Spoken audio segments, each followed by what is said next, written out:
Hey guys, it's Archon. So, as some of you might have heard, DiabloIncGamers.com just posted this forum post that was originally posted on the official Diablo forums but was very quickly taken down, probably because of the content. It's called Leaked D3 Expansion Key Details. Now, of course, the person creating the thread was trying to make it appear like this was actually leaked information about the Diablo 3 expansion. Some people believe it is.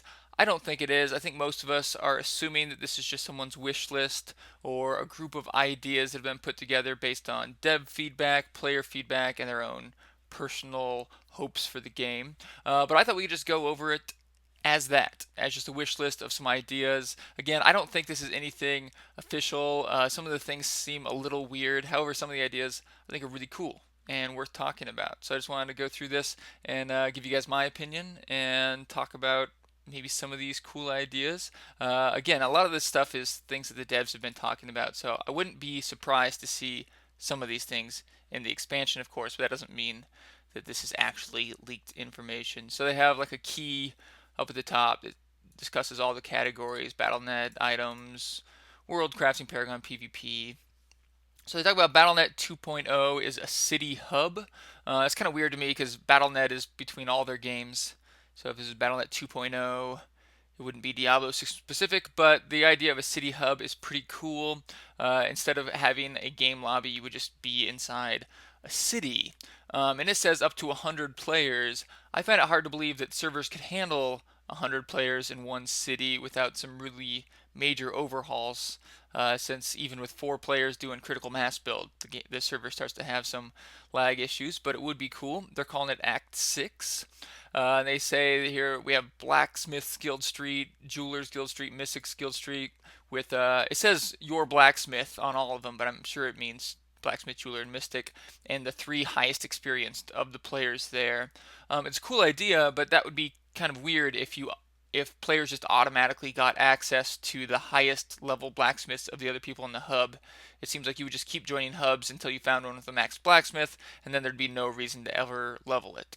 But I think we do have reason to believe that Mystic could be making an appearance since it was originally slated for D3. Maybe they'll bring it in the expansion. That would be kind of cool. And I would like to see a Mystic that could enchant items or maybe alter them, and that's kind of what they talk about in this post as well.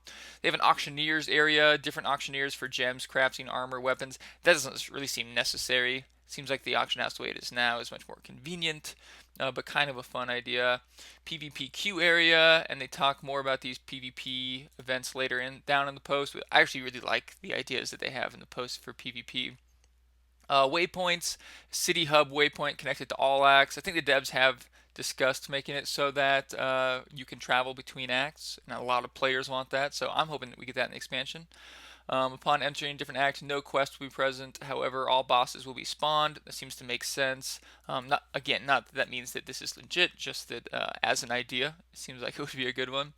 Selecting quests is available through the gate system, and here they kind of describe the gate system. Gate to quest area in Act 6, which of course is the city hub according to this wish list, or whatever it might be. Gate to open game system. Not sure what that is. Gate to quest selection. It could be a cool system, being able to just go between acts without having to restart the game.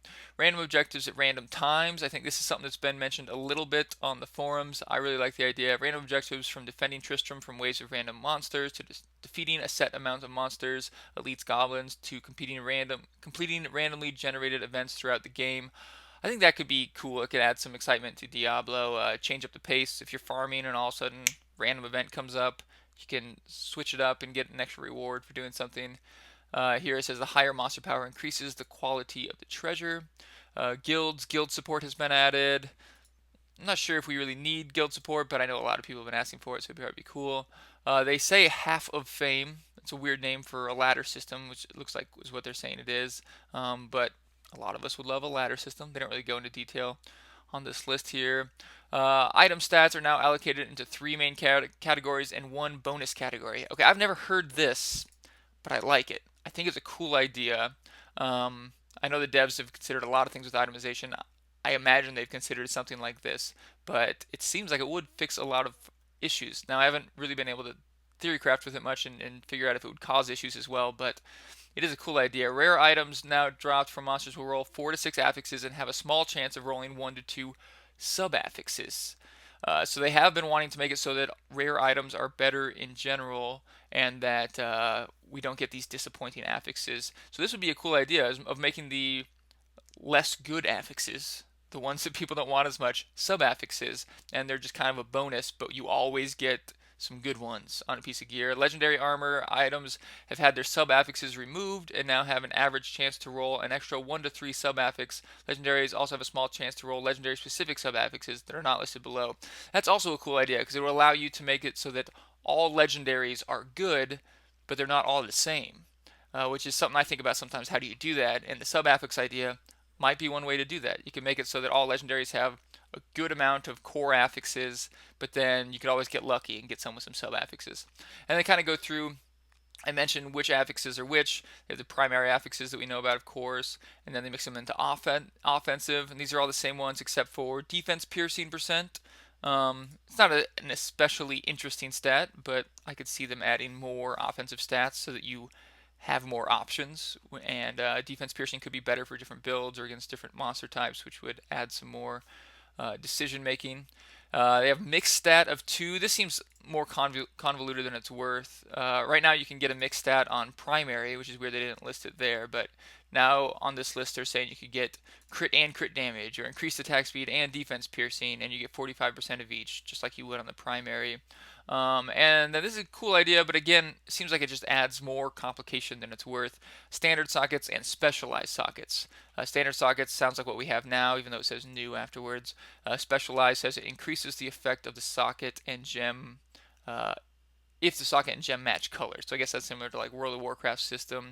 I know a lot of people would complain about anything that makes Diablo more close to World of Warcraft, but it might be a fun idea. I think usually when you're complicating the game more, it's not worth it unless it's a really good change. The defensive affixes mostly the same. Reduce slow effects just doesn't seem worth it. Seems like another stat that's going to get annoying when it rolls. Same with increased healing percent. It just doesn't seem like it's worth taking up an affix slot. I don't think they would add stats that we weren't excited about because, again, that's one of the issues right now. This they have thought about doing, and I think it's a good idea. Elemental resist is double the cap of all resist. I think they should definitely do that because right now, unless you're a monk with one with everything, which let's admit is kind of broken, then you don't really care about the single resistances. You want all resist. You'll never want physical resist instead of all resist or fire resist instead of all resist. It just doesn't make sense, especially since the all resist cap is higher.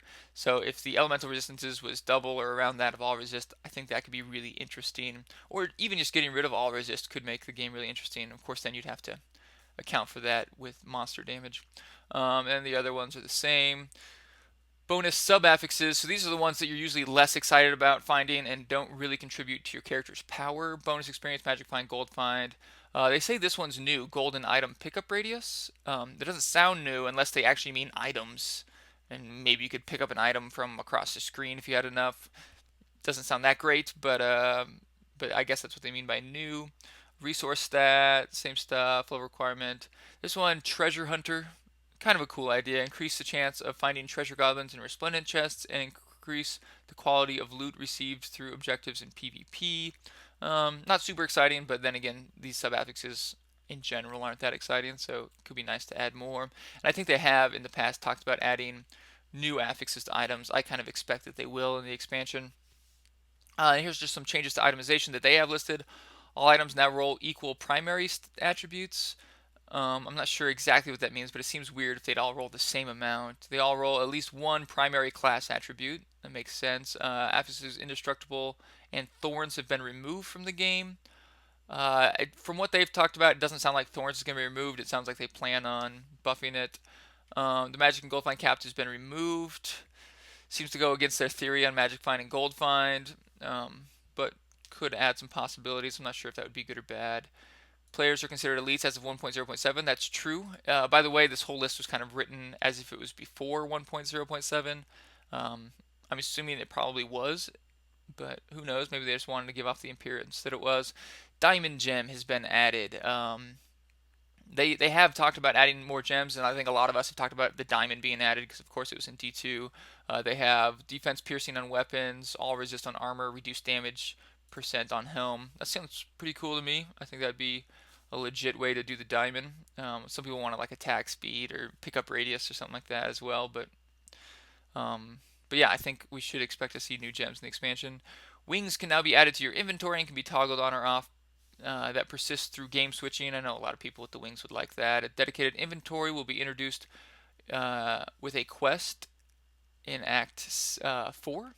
Charms spawns. Oh, yeah, charms. Yeah, sorry, I missed this. It doesn't have a little icon next to it. Sorry. Charm system introduced. So I don't know if they call them charms, but I remember while D3 was being created, they talked about additional slots in your inventory. Maybe they were called charms. Rather, not your inventory, but your character sheet. And then I think they got rid of them before the game came out just because it was a little too complicated and they couldn't balance it before the game was released. But I could see them adding something like charms. This just seems like a weird way to do it. They say you'd have a separate inventory, charms spawn in sizes of 3x1, 2x1, 1x1, and they roll the same affixes and sub-affixes as the rest of your gear. That seems like a weird way to do it. I could see them adding like 3 more slots of gear on your character where charms go in, but to have an entire inventory just for charms of different sizes, I don't know. It's kind of weird, and I don't know if you really need more item slots. Personally, I would say we're probably better off without charms, even though I know a lot of people miss them and maybe like them for nostalgic reasons because they played Diablo 2. Okay, so next section is World Acts. Players can now switch between acts. Again, I think a lot of us want that and are hoping for that. All zones should spawn equal mobs and elite packs based on their size. Some degree of randomness will be used to vary elite pack amounts. Seems like that's kind of what they did with the elite density changes in the most recent patch. Um, so that's accurate, I suppose. Sub bosses have had their legendary drop chance increased by 300% when killed with 6 Nephilim Valor stacks. Later in the post, he mentions that the maximum amount of Nephilim Valor stacks will be 10, and then there's a few different ways to get it above 10. I think that could be both good and bad, but I could see it being a change that would be welcome. It's hard without really theory crafting to figure out how that would change everything going from 5 to 10 Nephilim Valor stacks or even higher. But having sub bosses have a higher chance to drop legendaries does seem to make sense. They've even talked about making it so that bosses are guaranteed to drop a legendary the first time you kill them, so I think that could be good. And they've also been trying to incentivize boss kills.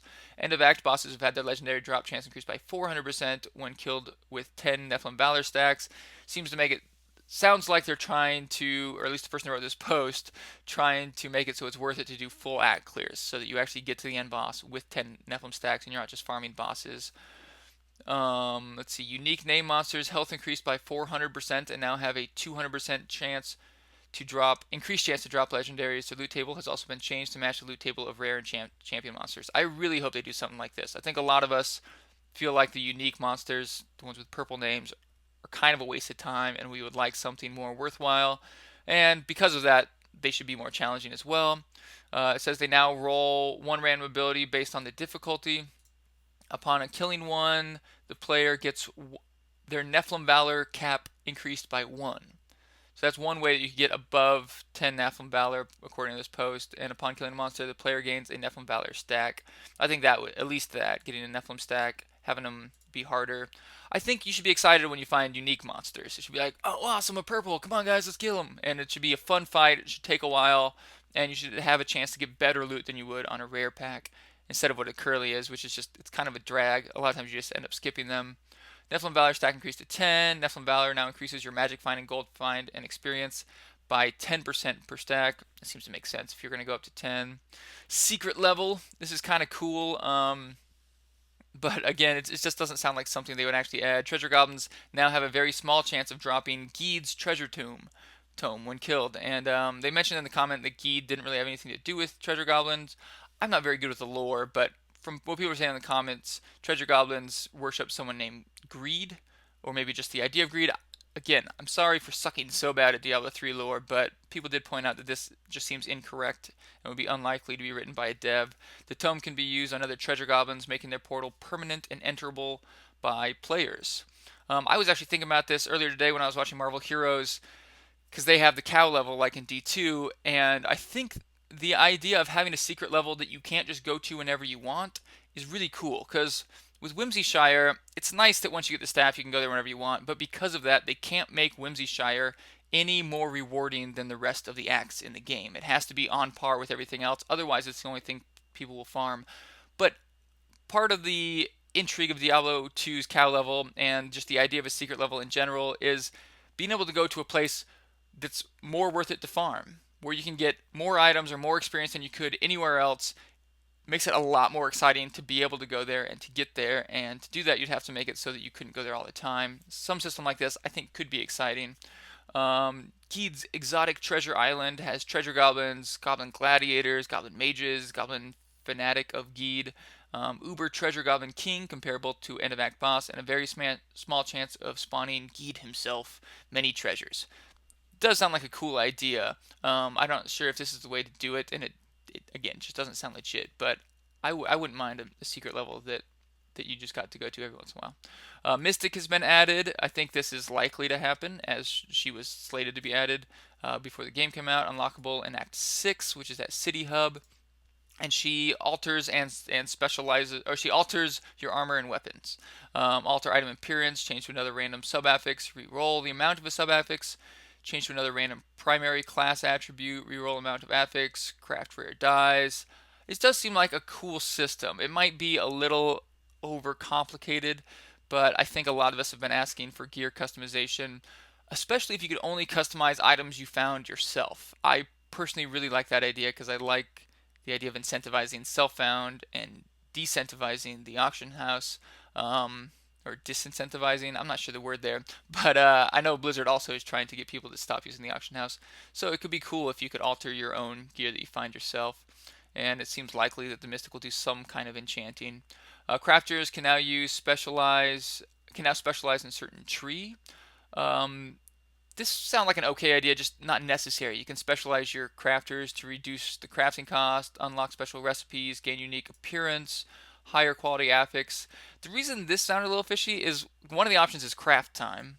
Who's going to choose to reduce the crafting time on their crafter instead of getting higher quality affixes?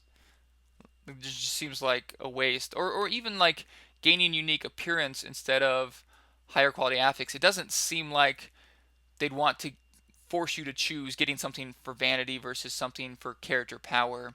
Um, Again, it seems like it could be a cool system. It's just not necessary, and why complicate the game more if it's not adding something really substantial? Blacksmiths, I'm not really sure what they mean here. Offhands can roll base damage ranges. Quivers can roll base attack speed. I'm not really sure what they mean there. Crafter uses the new affix sub-affix system. That would make sense if they added that. Paragon level perks. I think it was Travis Day said something in a blue post about tying character customization with Paragon levels. And I really like that idea. I just really like the idea of semi-permanent character customization so that if me and you have a wizard, there's something different about us other than the gear we're currently wearing and the runes and spells we happen to have equipped. That there's some kind of semi-permanence or commitment you've made to your character that makes it different than other characters of the same classes. However, this Paragon perk system isn't really customization. You don't get to choose anything, you just get certain things at certain levels. So I don't think this is how they would do it, but I really like the idea of being able to customize your character as you level up your Paragon, and I hope they do something like that. Level 100 plus Paragon is available for expansion characters. I think there's a chance that they would let you go above 100 Paragon in the expansion. If not Paragon, then it would have to be at your actual level, it seems. Some kind of level cap increase is needed for the expansion. Every level beyond 100 increases the experience gained by 3% for all characters on your account. Um, I do like that idea. And level 1 to 100 magic and gold type bonuses as well as attributes. I might have missed it. Oh yeah, where we go. Upon reaching level 100 on all your characters gain an additional 50% more experience after reaching level 60 and gain magic find equal to your highest Paragon level character. I really like that idea.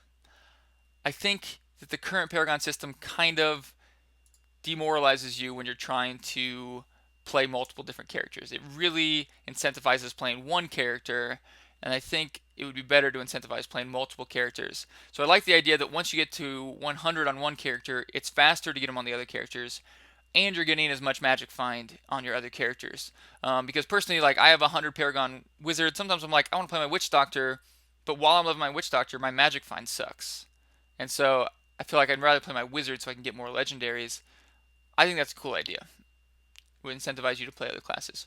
But here they have perks. Some of these perks are cool, some of them I don't really get. Increases the starting amount of Nephilim stacks by 1. I don't really see the real benefit to the game with that. Increase the chance of finding legendary items by a small amount. Um, Again, like some of these changes, there's not don't seem to be targeted to anything. They're just like, oh, that would be cool, but what is it really adding to the game? Treasure goblins and resplendent chests are now marked on the mini map. You can now list 15 auctions up from 10. Your experience gain is increased by 5%. It just seems like very generic. Let's try to come up with a list of good things that players would want and then throw them on a perk sheet. And I just feel like real changes made by the devs, especially devs as good as the ones from Diablo 3, would be more targeted. It would have some kind of purpose to them. Monsters explode more violently. That's fun, but just doesn't seem like the right place for it. Increased healing received. You resurrect players faster. The size of your charm-specific inventory is increased. Some of these I definitely can't see being added to the game. Increase the number of followers you can have in a solo game to 2, and then later increase the number of followers to 3, and then one follower can now join you in a multiplayer game. It just feels like they would be sacrificing game design in order to give players some fun toys to play with. The game doesn't seem to be designed to have followers with you in public games or to have multiple followers. It seems like the followers there to kind of counteract not having other players, but whatever, take it as an idea. I'm not sure I like the perk system idea here. I would rather some kind of character customization system. And then they even say you can get up to Paragon 999, it looks like.